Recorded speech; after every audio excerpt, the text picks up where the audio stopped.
शैतान नागलोक का एक और चित्र है दोस्तों।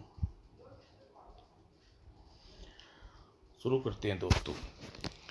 नागलोक का राजा नागदेव पृथ्वी शकुंत नगरी की का राजा शकुंत देव की पुत्री राजकुमारी महक के सौंदर्य में हुआ आश्वस्त और भगवान विष्णु के श्राप से बन गया वह एक विलक्षण मानव तिलस्मी देव नाग गुरु नगवे। उसके पश्चात रिक्त स्थान राज सिंहासन पर समर्थी से संभाल लिया नाग गुरु नगवे ने। जिंदाबाद। न जाने कब हम होगी हमारे स्वामी नागदेव की वापसी। सभी कार्य पूर्ण तरह से चलने लगे और उस दिन हा आखिर आज का दिन आ ही गया। वापस नागलोक में जाने के लिए पूरे 5 वर्ष प्रतीक्षा करनी पड़ी मुझे। आज मैं समक्ष हूँ नागदेव की ताकत से नागदेव की ताकत से टकराने में और नागलोक के प्रहरी। अरे नागलोक में डाकू चंडकेतु। जल्दी ही नागगुरु नगवे को सूचित न देनी होगी। क्या चंडकेतु लौट आया है? भरे दरबार में सनसनी फैल गई। चमड़केतु लौट आया है। उप नागगुरु चमड़केतु नागलोक में प्रवेश करने से पूर्व ही रोकना होगा। प्रहरी कवाबदेव नागलोक में प्रवेश से सभी द्वार अतिरिक्त बंद करवा दो। जोग्य नागगुरु। और भूतपूर्व स्वर्गीय सेनापति कुपरपंत भ्राता अबली दंड को बुलाओ। आज्ञा नागगुरु। अलिंगदंड चमड़केतु लौट आया है। उससे नागलोक में प्रवेश करने से रोकना होगा। चमड़केतु नागलोक में अपना प्रतिशोध लेने के लिए लौटा है। अगर उसे पता चला कि नागलोक पर इस समय पृथ्वी पर है तो उप नागलोक के राजा नागदेव और कुर्क दूत के विषय में जानने के लिए वे पड़े तिलस्मी देव। उसी पल थर्रा उठा संपूर्ण नागदेव और सौंदर्य की सभी लज्जा देने वाली नागलोक की राजा नागदेव की सातों पत्नियां। यह कैसी गर्जना थी? चमड़केतु लौट आया है। उसी ने ललकारा है। हाँ लौट आया हूं मैं।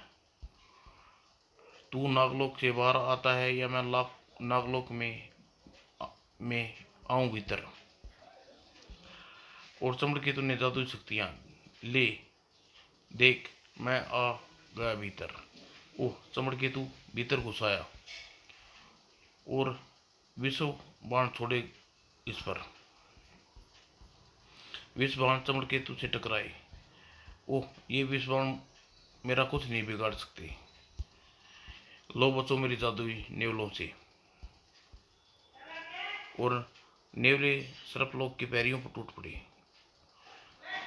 जब तक नागदेव स्वयं अपनी मात से बाहर न आए जाएं जब तक बहाते रहो नागलोक में खून की नदी। नागलोक की रक्षा के लिए हमें इनका मुकाबला करना होगा। और घमासान युद्ध छिड़ गया नेवलों और नागलोक के सैनिकों में। और अलीडंड ठहर जा दुष्ट चमड़केतु। आज मैं तुझे मेरे हाथों में आएगा। अलीडंड ने साफ बाजू चमड़केतु के पांव पर लिपट ली और चमड़केतु का हाथ हवा में लहराया। खचाक कड़क। अब दोनों आमने सामने थे। अलीडंड मेरी तुमसे और तुम्हारे सैनिकों से कोई शत्रुता नहीं है। मुझे केवल नागदेव से बदला लेना है। लेकिन आज जो वीर मेरी राह में रुकावट बनेगा उसे खत्म कर दूंगा। चमड़केतु महाराज नागलोक यहाँ नागलोक में है ही नहीं। किंतु अगर ये यहाँ होते तो मैं तुम्हें वहां तक न पहुंचने देता।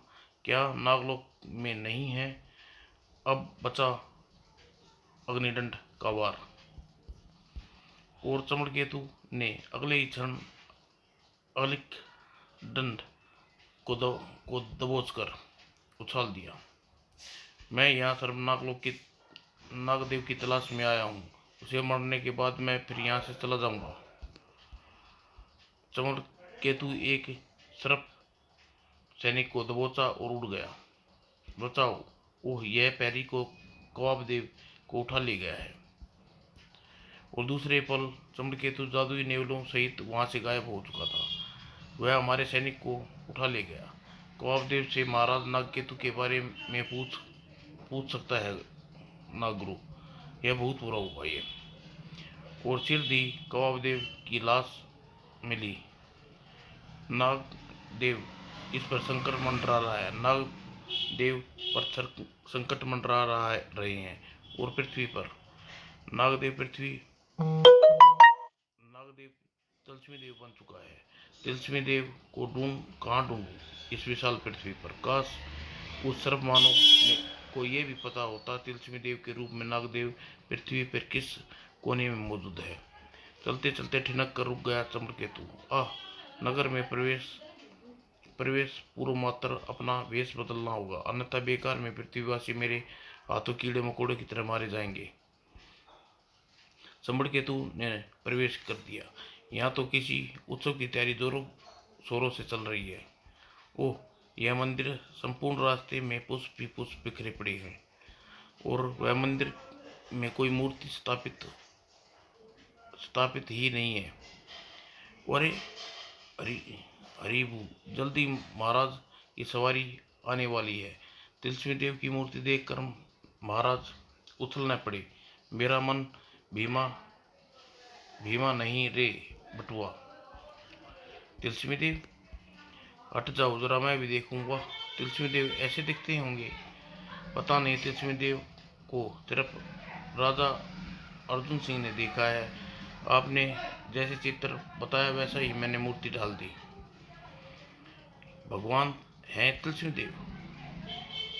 कहाँ के हैं तिलस्मी देव? अगर ये उन दिनों तिलस्मी देव अर्जुनपुर की रक्षा न करते तो भयानक राक्षस विचित्र दत्त हमारे पूरे नगर को नरमुंडों की घाटी बना देता। और कुछ भी पता नहीं तिलस्मी देव कहाँ से। कई बार मच गया शोर। राजा अर्जुन देव की जय। महाराज अर्जुन लो मूर्ति भी तैयार हो गई और महाराज की सवारी भी आ पहुंची। पुष्प की वर्षा के बीच अर्जुन सिंह मंदिर की ओर बढ़े। तिलस्मी देव की जय। राजा अर्जुन सिंह की जय। जय जयकार के नारों से आकाश गूंज उठा। राजा अर्जुन ने प्रजा से संबोधित किया। पिछले बरस आज के दिन तिलस्मी देव ने हमारे राज्य पे आई विपत्ति को छुटकारा दिलाया था। आज विधिवत उसकी मूर्ति मंदिर में स्थापित करेंगे। और नरमुंडों की घाटी मूर्तिकार तिलस्मी देव की मूर्ति संपूर्ण आदर के साथ यहाँ लाई जाए। जो आज्ञा महाराज। और भीमू वहां पहुंचा जहाँ मूर्ति रखी थी। तो यह क्या, मूर्ति गायब हो गई? अरे भीमू, कहाँ गई मूर्ति तिलस्मी देव की? यहीं तो थी मूर्ति कुछ देर पहले। क्या बात है, मूर्ति लाने में इतनी देर क्यों हो रही है? मूर्ति गायब हो चुकी है। मूर्ति गायब हो गई महाराज? मूर्ति गायब हो चुकी है? क्या मूर्ति गायब होगी? तिलस्मी देव की मूर्ति गायब होगी? और तभी गूंज उठा हुआ हाँ ठाका। हा, ये कौन है? ये जिसके हाथ में तिलस्मी देव की मूर्ति? चमड़केतु। अब इस मंदिर में तिलस्मी देव की मूर्ति नहीं, चमड़केतु की मूर्ति स्थापित होगी। सुना नहीं तुम सबने? आज यहाँ स्थापित होगी खुद मेरी मूर्ति। हाँ, नहीं तिलस्मी देव। और इस दुष्ट की गर्दन उड़ा दो। उत्साहित लोग आक्रोश उत्पन्न हो गया। मारो मारो। और सैनिकों चमड़केतु पर वार करने के लिए आगे बढ़े, किंतु आगे बढ़ो, करो मुझ पर वार। विष्णु, ओह मेरी तलवार, ओह मेरी तलवार नहीं बनी जो काट सके चमड़केतु की चमड़ी। मट्टी की बनी थी क्या यह तलवार? पीछे हटो, खुद ही करता हूँ अपनी मूर्ति स्थापित। और ठहर जा दोस्त, ठहर जा, हम तुझे यह धर्म नहीं करने देंगे। ओह राजा, तू खन, ये ले अपनी तलवार। तू इसे सीधा कर, मैं अपनी मूर्ति स्थापित करके आता हूँ। और सिर दी, बोलो चमड़केतु महाराज की, हा हा। और तभी तभी सनसनाता हुआ बाला मूर्ति को टूटना होता है। और ये अब सुकून है तेरे लिए। आह, महाराज को यहाँ से ले जाओ जल्दी। और चमड़केतु तुम सब की गर्दन तोड़ देगा। वो मूर्ति स्थापना समारोह बदल गया चमड़केतु के भयानक व दर्दनाक में। मार, हाय, ये मार डालेगा नहीं तो कहाँ भागूं? मुझे तो चारों तरफ मौत ही मौत नजर आ रही है। जिस तरफ जगह मिली उसी तरफ जा छिपा नगर का हर कोई नगर हो गया सुनसान। सब जा छिपे कायर। मैं चाहूँ तो कम से कम मकान में घुसकर मार डालूं, मगर देखता हूँ कब तक छिपेंगे। घरों के बाहर, घरों के भीतर सताएगा उन्हें मेरा भय, और बाहर निकलेंगे तो सताऊंगा मैं खुद। और जल पीकर प्यास बुझा लूं जरा। गुड़ गुड़ गुड़। और तरावट आ गई गले में। और घरों के अंदर नगरवासी, न जाने कौन है यह दुष्ट। वो कमबख्त शक्तिशाली तो बहुत है, वरना सब मिलकर इसे पकड़ कर मार डालते। और एकाएक संपूर्ण नगरी में एक अजीब सा आवाज का क्रोध। यह आवाज कैसी है पता नहीं। महाराज चमड़केतु सो रहे हैं। महाराज चमड़केतु सो रहा है। ये उसी खर्राटों का शोर है। ओह, यही अवसर है महाराज चमड़केतु को इसी अवस्था में जाल फेंक कर बंदी बना लिया जाए और मौत के घाट उतार दिया जाए। और बीसियों पैदल सैनिक भी आज बिल्ली से सीधी कदमों के साथ बढ़ कुएं की ओर। और चारों ओर से घेर लो चमड़केतु को। तभी खड़ा हो गया शैतान नागलोक का, हा हा हा। और फेंको जाल। और चमड़केतु को मछली समझ लिया क्या? लो अपना जाल। चमड़केतु की परछाई चीज को आप पराई चीज को अपने पास नहीं रखता। ओह, ये तो हम ही फंस गए। अब लटको कुएं में बाल्टी की जगह, हा हा हा। बुरे फंसे। ओह, बचे कुचे सैनिक भागकर सीधे महाराज के पास आए। क्या धोखा हो, क्या धोखा। ओह महाराज, इस प्रकार तो प्रजा अपने घरों में भूख प्यास से मर जाएगी। अब समझ में नहीं आता संकट से कैसा छुटकारा पाए। गुस्ताखी माफ हो महाराज, इस संकट से एक ही हल है दिखाई पड़ रहा है। वह क्या सैनिक? तिलस्मी देव, जिसकी मूर्ति आज मंदिर में स्थापित किया जाना था। वाह, इस उधेड़बुन में तिलस्मी देव को तो भूल ही बैठे थे। तिलस्मी देव, नजर के कोने कोने में इस वक्त लोगों की जुबान पर एक ही नाम था, तिलस्मी देव, दुष्ट चमड़केतु से मदद कर हमारी। हे तिलस्मी देव, मुझे शक्ति दे, दुष्ट चमड़केतु से इसकी नानी याद दिला सकूं। और तिलस्मी देव, अगर तुम नहीं आए तो ये श्रीदेवी की तरह इस कुटी हो जाएगी। ओह, आओ न तिलस्मी देव। और आंखें खोलो बेटी, देखो मैं आ गया। और प्रशंसा से चीख उठी वन्नी सी जान श्रीदेवी। तिलस्मी देव आ गए। तिलस्मी देव आ गया। तिलस्मी देव, उस मकान से आ रही है आवाज। तिलस्मी देव, मुझे शक्ति दो, मैं उस केतु किसी को बाहर नहीं निकलने दे रहा। अवश्य पुत्री। तिलस्मी देव, हमें क्यों नहीं दिखाई पड़ रहे? और इससे पहले तिलस्मी देव श्रीदेवी को शक्ति समा जाती। शैतान चमड़केतु आ गया। चमड़केतु, तिलस्मी देव जिसे चाहता है उसे दिखाई पड़ता है। मेरा संदेह ठीक निकला नाना देव। पृथ्वी पर आकर तू मुझसे छिप नहीं सकता। आखिर ढूंढ लिया ना मैंने तुझे चमड़केतु।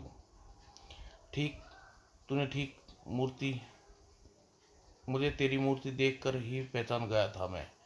और तुझे बुलाने के लिए मैंने यहाँ तक फैलाया। गंभीर हो गया तिलस्मी देव का मुखमंडल। चमड़केतु, तू यहाँ अपनी दुष्टता से बाज नहीं आया। तेरी इन दुष्टताओं के कारण हमें तुम्हें नागलोक से निकाल न दिया था। अगर तू नागलोक में मणि चुराने का चेष्टा न की होती तो पकड़ लो इसे, नागलोक के इस डाकू को और नागलोक से बाहर निकाल दो। नागदेव, हा, कोई मुझे नहीं पकड़ सकता। और नागदेव की शक्ति से नहीं जीत पाएगा तू गद्दार। और विष्णु शस्त्र अब भाग निकलने में बुलाई है। और मैं जा रहा हूँ नागदेव, लेकिन वह दिन लौटूंगा जिस दिन मैं सर्वप्रथम तुझे समाप्त करूंगा और बनूंगा नागलोक का राजा। इस दुष्ट को नागलोक से बाहर निकाल दो विष्णु शस्त्र। और 5 वर्ष तक मैंने कठोर तपस्या की, शक्तियों को हासिल की, और आज वह समय आ गया जब मैं अपना प्रतिशोध ले सकूं। तू नागलोक के लिए भयानक खतरा है और तुझे समाप्त कर देना होगा चमकेतु। मैंने अपनी शक्तियों का इस्तेमाल केवल मानवता की भलाई के लिए करने की कसम खाई है, और मैं तू मानवता के दुश्मन बन रहा है। अब देख मेरी शक्ति पाकर ये छोटी सी बच्ची तेरा काल कैसे बन जाएगी। ओह, यह तिमर चौक। जाओ बेटी, इस दुष्ट से टकराने के लिए अब तुम्हें ज्वाला शक्ति दे रही है। ओह सच? क्या सच? और अगले ही पल श्रीदेवी उछलकर चुमड़केतु पर वार किया। पहले इस बच्ची को विजय प्राप्त कर लो नरधाम, फिर युद्ध करेंगे हम स्वयं भी तुमसे। मेरी जादुई नेवलों की फौज चबा डालेगी। ज्वाला शक्ति के लावे से भस्म कर दो बेटी, जो गया। और लावा उबल पड़ा श्रीदेवी के मुंह से, और नेवलों में खलबली मच गई। इस शक्ति से बल पर युद्ध करने आया था तू मुझसे। नागदेव तिलस्मी नागदेव से तिलस्मी देव बनने और भी अधिक शक्ति प्राप्त हो गई है। तिलस्मी देव की शक्ति है ये। युद्ध देखने के लिए लगभग पूरा ही गांव एकत्रित हो गया था। ये छोटी सी बच्ची कैसे लड़ रही है इससे? सुना है तिलस्मी देव की शक्ति इसके पास। वो मारा, ये तो श्री का कमाल कर रही है। मैं तुझे मार डालूंगा, अब देखता हूँ कैसे बचती है तू तिलस्मी देव की शक्ति से। एक आग तप उठा, आग का गोला बन गई वह। आह जल, यह क्या, मैं जल रहा हूँ। तू तो जलेगा ही और उलझेगा तिलस्मी देव से। ऐसी पटकनी खाई है कभी तूने? वाह, कमाल कर दिया छोकरी ने। राजा तब भी जा पहुंची खबर। राजा को ओढ़ते चलाओ रथ सारथी जल्दी। और उधर श्रीदेवी ने अपना देखता पांव रख दिया चमड़केतु की गर्दन पर। अब तेरी आखिरी सांस के साथ ही उठाऊंगी मैं अपना पांव। नहीं, और दम तोड़ दिया चमड़केतु ने। दूसरे ही पल चारों ओर हर्षोल्लास फैल गया। चमड़केतु मारा गया, श्रीदेवी जिंदाबाद। और फिर बेटी, शाबाश बेटी, तुमने बहादुरी के साथ दुष्ट का नाश किया। मैंने कहाँ किया? उसका नाश तो तिलस्मी देव शक्ति ने मुझ आ गई थी मुझ में। तिलस्मी देव कहाँ? तिलस्मी देव, तिलस्मी राजा अर्जुन सिंह अपनी आंखों से सम्मुख प्रकट हुए। तिलस्मी देव, हे तिलस्मी देव, आपने एक बार फिर मेरे इस नगर की रक्षा की है। हम पर एक कृपा और करो। मंदिर में चलकर स्वयं अपनी मूर्ति प्रतिष्ठित करो। तुलसी देव बोले, नहीं राजन, तुम्हारा यह निवेदन स्वीकार नहीं कर सकता। मंदिर में केवल भगवान का वास करते हैं राजन। मूर्ति की स्थापना के बाद लोग मुझे भगवान कहकर मेरी पूजा करें, यह मुझे स्वीकार नहीं। अगर मूर्ति स्थापित करनी है तो भगवान विष्णु और माता लक्ष्मी की करो। और जो अज्ञा तिलस्मी देव के अज्ञान कर अनुसार मंदिर में भगवान विष्णु और माता लक्ष्मी की मूर्ति स्थापित कर दी गई। बोलो भगवान विष्णु माँ लक्ष्मी की जय। तिलस्मी देव जिंदाबाद। समाप्त दोस्तों।